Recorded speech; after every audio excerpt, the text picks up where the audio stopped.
teraz ja. Twoje. Lesiu? No, twoja kolej.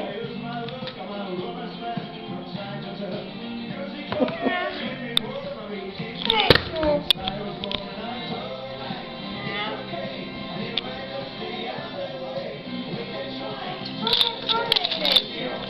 Za niego musisz wrzucić, bo on nie wrzuci mordką.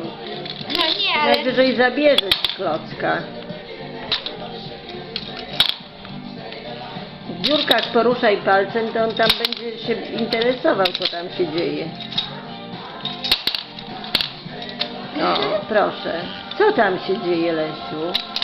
Co tam się dzieje? Szukaj klocuszka. Szukaj klocuszka. Szukaj klocuszka.